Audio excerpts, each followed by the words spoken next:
Thank you, sir. Good evening, sir. Good evening, all. Today I am presenting a topic on pathogenesis and management strategies of Corynebacterium diphtheriae. So, can I add one?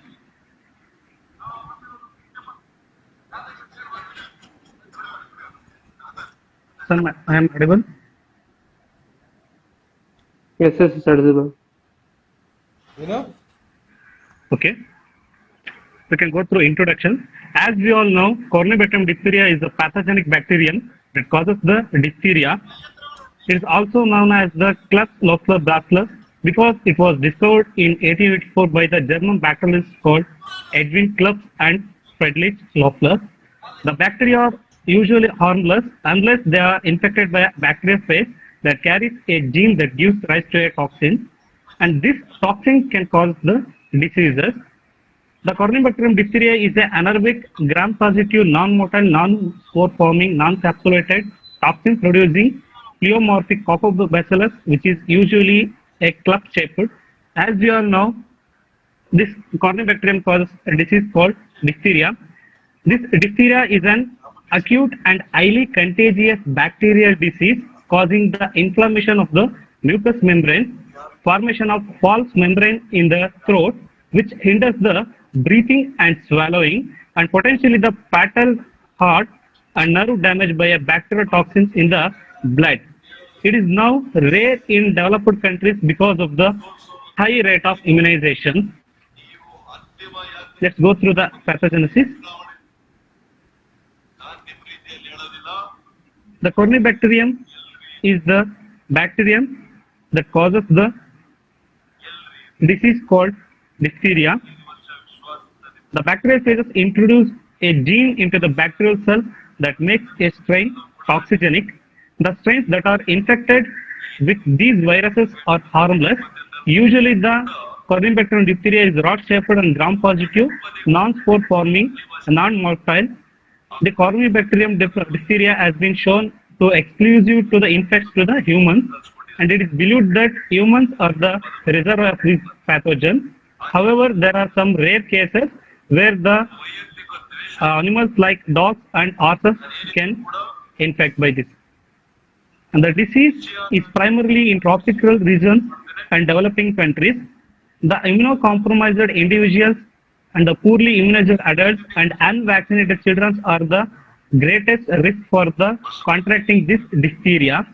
And mainly the mode of transmission is by person to person contact via respiratory droplets like coughing or sneezing. Less commonly, it could also passes by the touching or open source or contaminated surfaces. During the typical course of disease, the body region of most commonly affected is upper respiratory system. This disease mainly causes the upper respiratory system. A thick gray coating accumulates in the nasopharyngeal region, makes breathing and swallowing more difficult. The disease remains contagious for at least 2 weeks following the disappearance of the symptoms, but has been now lost up to a month. The most common route of entry for Corynebacterium diphtheria are the nose, tonsils, and throat. The individuals who are suffering from this disease may experience sore throat, weakness, fever, and swollen glands. Cause even more dangerous symptoms such as shortness of breath.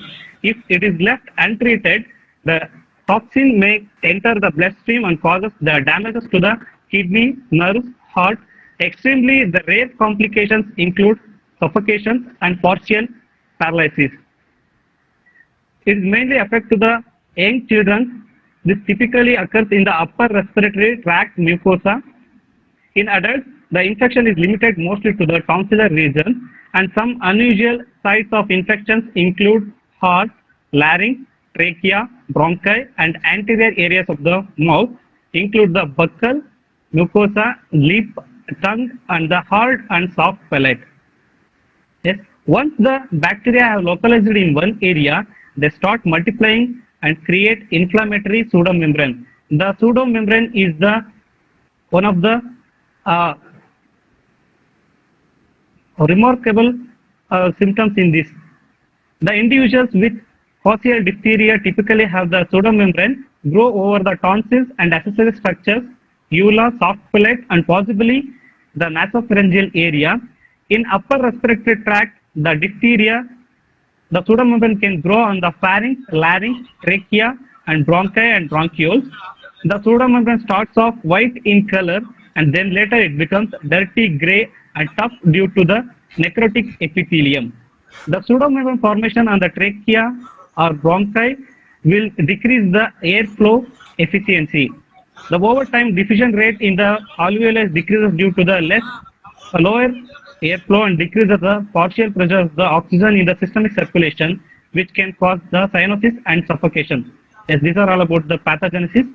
Mainly, it causes the effect on the upper respiratory tract system and causes mainly suffocations like cyanosis.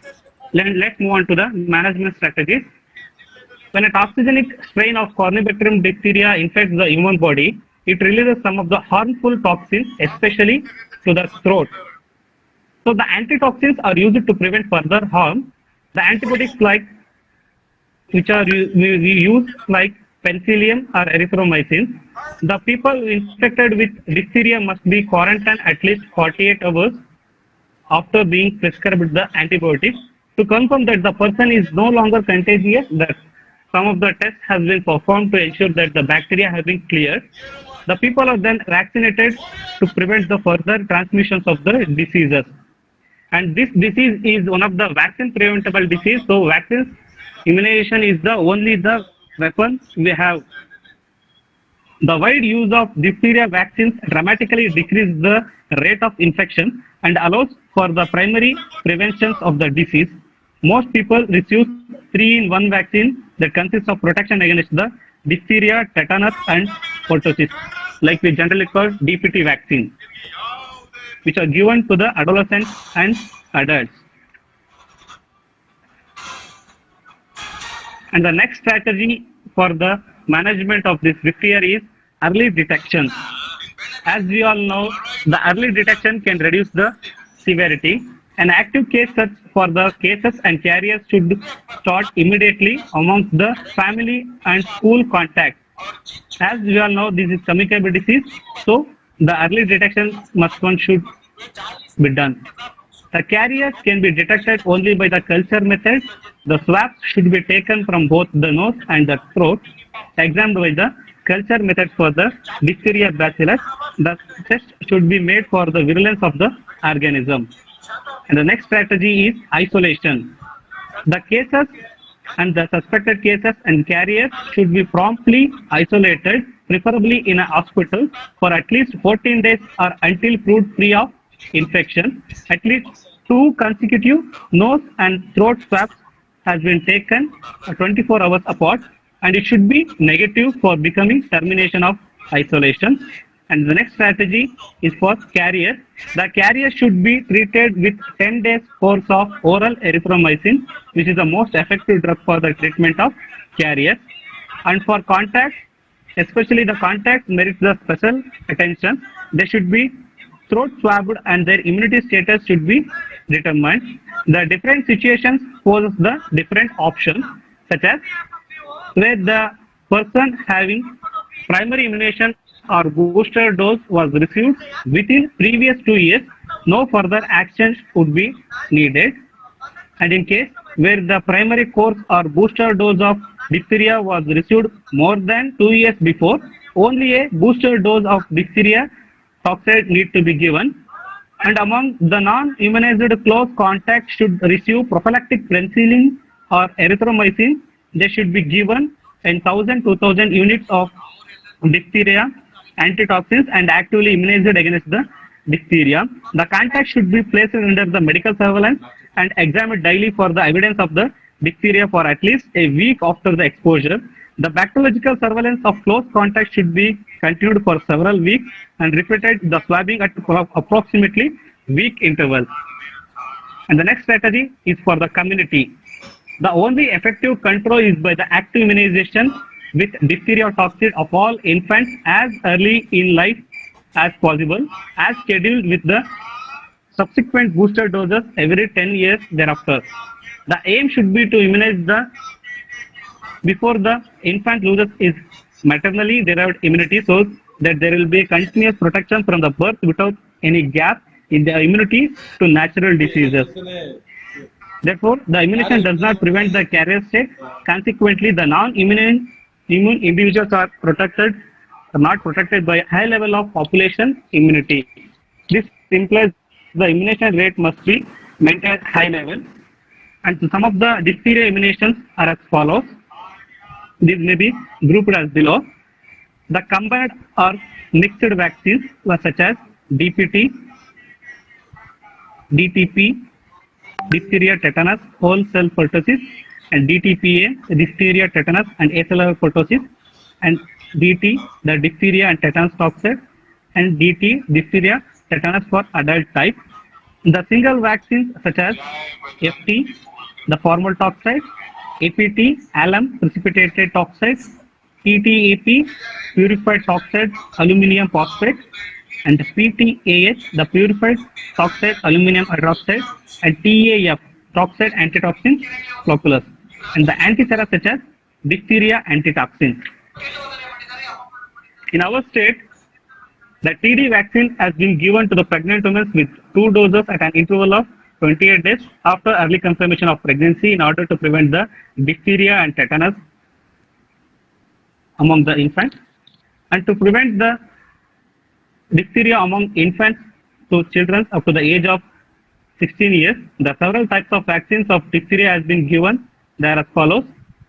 At an age of 6 weeks, 10 weeks, and 14 weeks, the pentavalent vaccine has been given. In the pentavalent vaccine, it consists of diphtheria, pertussis, tetanus, Hib, and hepatitis B. In this pentavalent vaccine, the diphtheria vaccine is also constituted. And at the age of 16 months and 5 years, the DPT booster vaccine has been given. And at the age of 10 years and 16 years, the TD vaccine has been given. All the above vaccines has been given under the national immunization schedule because this diphtheria disease is vaccine preventable disease and it means the prevention is better than cure. So all the people must have been taken this vaccine. Thank you. Thank you for the opportunity.